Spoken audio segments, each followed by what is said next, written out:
Hello students, today we will start with a new chapter, Unit 3, Chapter number 2, Genes and Genome, Structure and Function. So in our previous chapter, we have learned about the inheritance of characters from parents to their offsprings.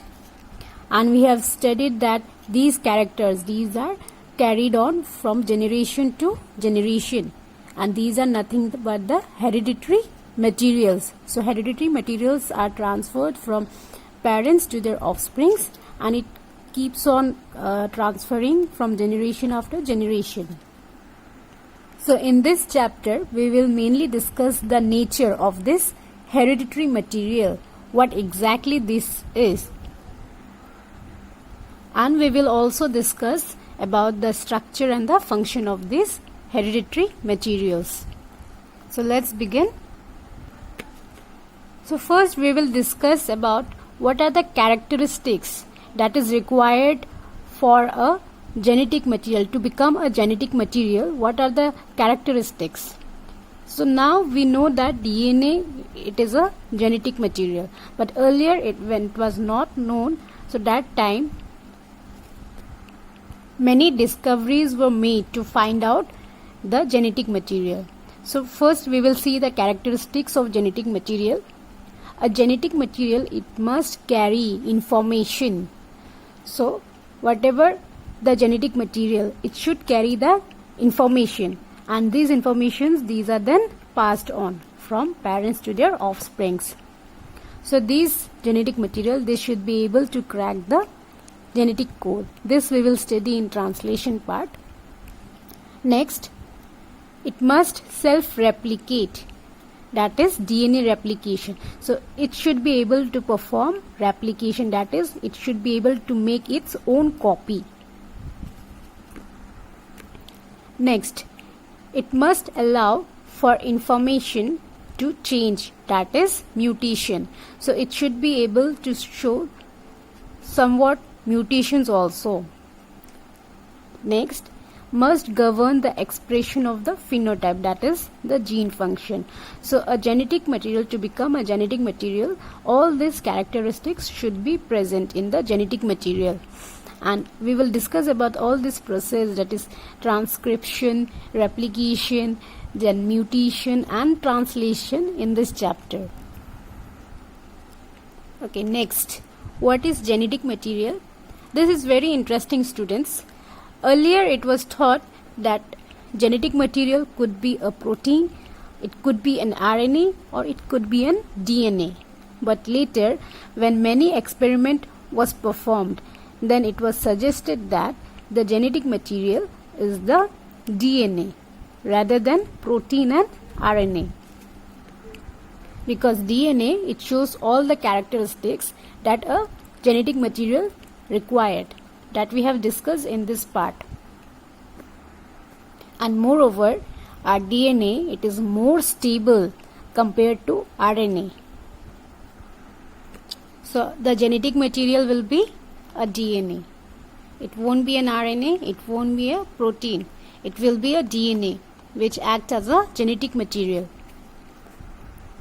So this DNA will carry the information from parents to their offsprings, and from generation after generation this information is passed on.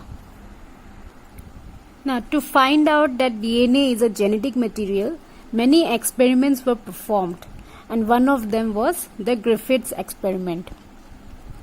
So in 1928, Frederick Griffith, he discovered transformation while working on Streptococcus pneumoniae.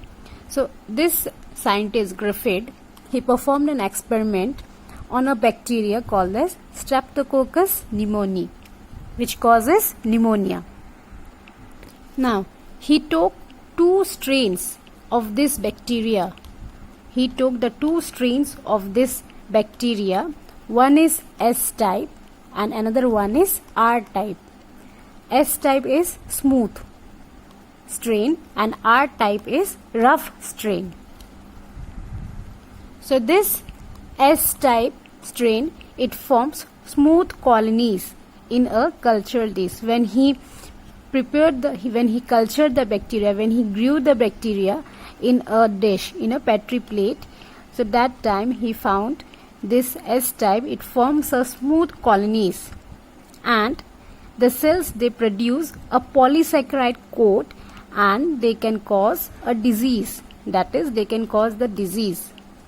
Whereas the R type, the R strain of the bacteria, it forms rough colonies in the culture, and the cells, it do not possess a polysaccharide coat and are therefore harmless. So this one, it won't cause the disease, but the S strain, the smooth strain, it causes the disease. So remember students, the S strain, it is virulent since it causes the disease, and the R strain, these are non-virulent because it is not causing the disease, pneumonia. Now what he did, when he injected the rough strain bacteria in mice, he took the model organism as mice for his experiment. So when he inject the rough strain bacteria into the mice he survived. The mice survived. Next, he took the smooth strain, S strain, which was virulent, which caused a disease, right? So when he inject this smooth strain bacteria into the mice, it dies because it causes the disease. It was virulent, S strain was virulent, so it causes the disease, and the mice, it died. In the next experiment, Griffith, he killed some virulent S strain bacteria by boiling them, and then injected these heat killed smooth strain or heat killed S strain into the mice, and that time he observed that the mice, it survived.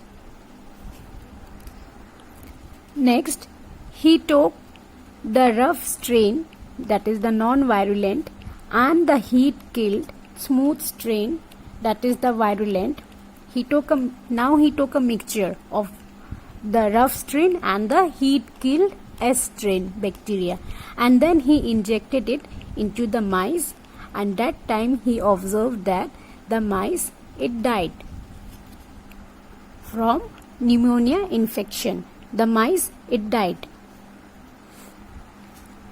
And now he concluded, after all this experiment, he concluded that these results showed that the live R cells, R strain, it had somehow been replaced or transformed to S bacteria.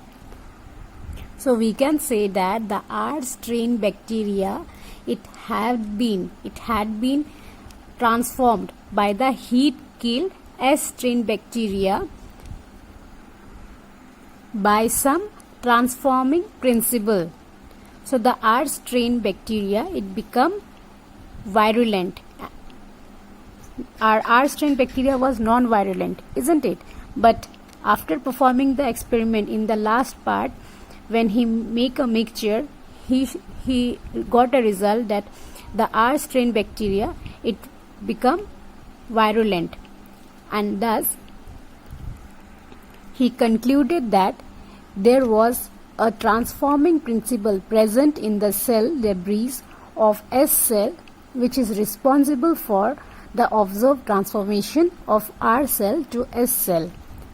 So what he said, students, simply it means that we have seen the R strain bacteria, it got transformed into S strain bacteria. That is, the R strain, the non-virulent, it become virulent. And for that, he said that there must be some transforming principle. There must be some transforming principle. He could not give the term that it is because of DNA.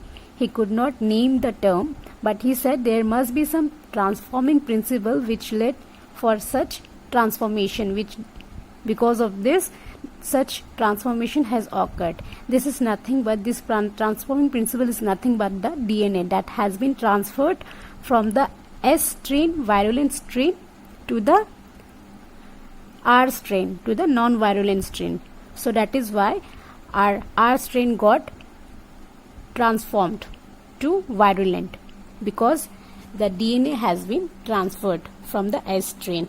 But that time he could not name it as DNA. He said it is because of some transforming principle. So the nature of this transforming principle was still needed to be determined. So he could not give the nature of this transforming principle. He could not say that it is because of DNA, but he said that there is some transforming principle which led to such transformation. So because of that only, when we took a mixture of rough strain and heat kill S strain and we injected it into mice, the mice, it died.